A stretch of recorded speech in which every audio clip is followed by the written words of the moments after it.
प्यारे दोस्तों, प्यारे देशवासियों, गुरु तेग बहादुर जी अपनी एक रचना में फरमान करते हैं कि चेतना है तो चेत लय निस दिन में प्राणी, छिन छिन अवध बिहात है फूटे घट ज्यों पानी। उस परमात्मा को याद करने के लिए हमें कल और परसों नहीं करना चाहिए, क्योंकि काल करे सो आज कर, आज करे सो अब, पल में प्रलय होएगी बहुर करे को कब।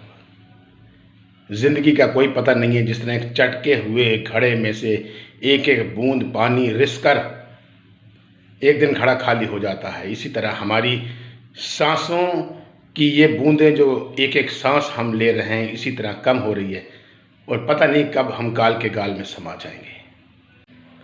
इसलिए उस परमात्मा का शुक्रगुजार होने के लिए, उसका धन्यवाद करने के लिए हमें हमेशा उस परमात्मा को याद करना चाहिए।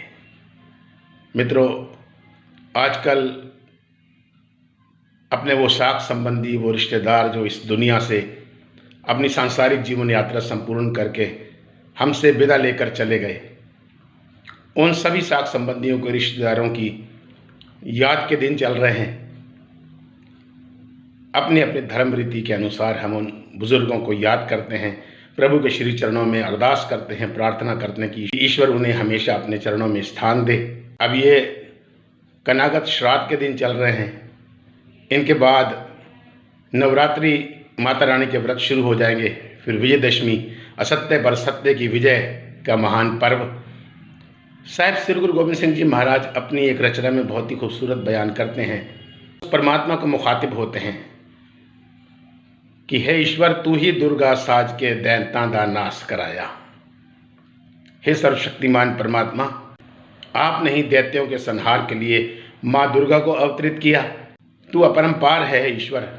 आप ही ने भगवान राम को आध्यात्मिक और भौतिक बल देकर रावण को मोक्ष प्रदान करवाया।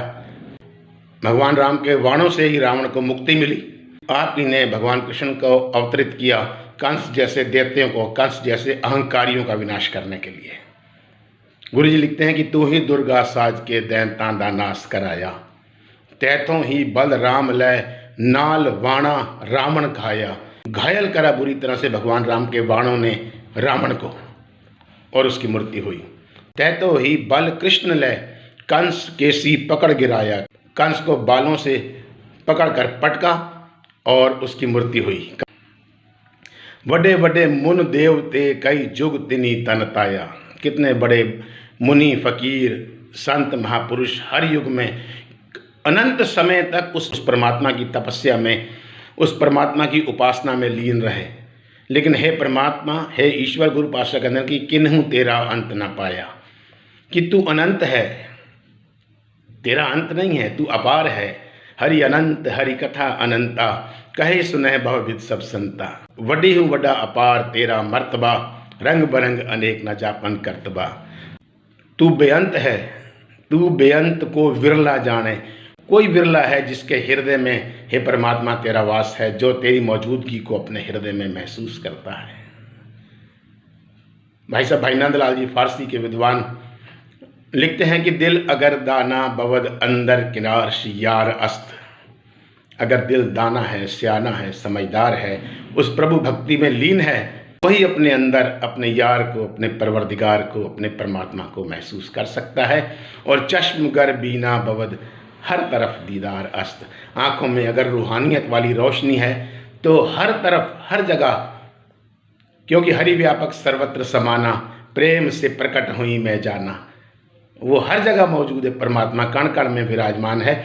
बस हमारे आँखों में वो दृष्टि होनी चाहिए परमात्मा को देखने वाली, परमात्मा को महसूस करने वाली। दिल गर दाना बवद अंदर किनार यार अस्त, चश्म गर बीना बवद हर तरफ दीदार अस्त। उसके लिए हमें प्रेम चाहिए उस ईश्वर से। असीम प्रेम हमें करना है, निष्काम प्रेम हमें करना है। गुरु गोविंद सिंह जी कहते हैं कि साज कहूँ सुन ले सबे, जिन प्रेम कियो तिन ही प्रभु पायो। सो प्रबंधक कमेटी गुरुद्वारा गुरु नानक दरबार, सिविल लाइन रामपुर, उत्तर प्रदेश की तरफ से सभी वो दिवंगत आत्माएं जो हमसे समय समय पर बिछड़ गईं, उन सभी दिवंगत आत्माओं को कोटि कोटि नमन। कोटि कोटि श्रद्धांजलि, कोटि कोटि श्रद्धांजलि। जय हिंद, जय श्री राम। वाहिगुरु जी का खालसा, वाहिगुरु जी की फतेह।